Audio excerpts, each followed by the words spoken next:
អូខេសួស្តីអញ្ចឹងយើងជួបគ្នាមួយសារទៀតពាក់ព័ន្ធជាមួយនឹងរបៀបបដូរពណ៌បាទបដូរពណ៌ទៅលើ interface របស់កម្មវិធីឧទាហរណ៍ថាយើងអត់ចង់បានពណ៌បែបហ្នឹងទេយើងអាចចូលទៅកាន់ edit យកពាក្យ preference រួចយកពី interface តមកកន្លែងនេះយើងអាចថាយើងឆ្លាញ់ពណ៌ខ្មៅយើងអាចយកពណ៌ខ្មៅមកអានេះពណ៌ដើមមកគេពណ៌យើងpaste ពណ៌សអញ្ចឹងបើយើងចង់បានពណ៌ default នេះមានន័យថាពណ៌ហ្នឹងវាចេញនេះកន្លែង background កន្លែងនេះយើង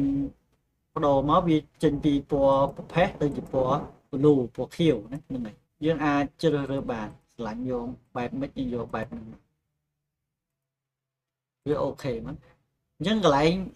background ខាងក្រោយនេះក៏យើងអាចធ្វើការបដូរពណ៌បានដែរយើងចង់បានយកពណ៌អី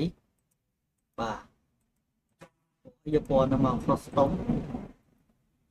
ចង់បានពណ៌ក្រហមពណ៌បៃតងចេញមកវាចេញពណ៌ហ្នឹងតែម្ដងណាហ្នឹងវា default មានន័យពណ៌ដើមមកវិញអញ្ចឹងការបង្ហាញពីការបដូរពណ៌មានតែប៉ុណ្្នឹងទេអរគុណច្រើនជួបជាមួយខ្ញុំវីដេអូក្រោយបន្តទៀតបាទសូមអរគុណ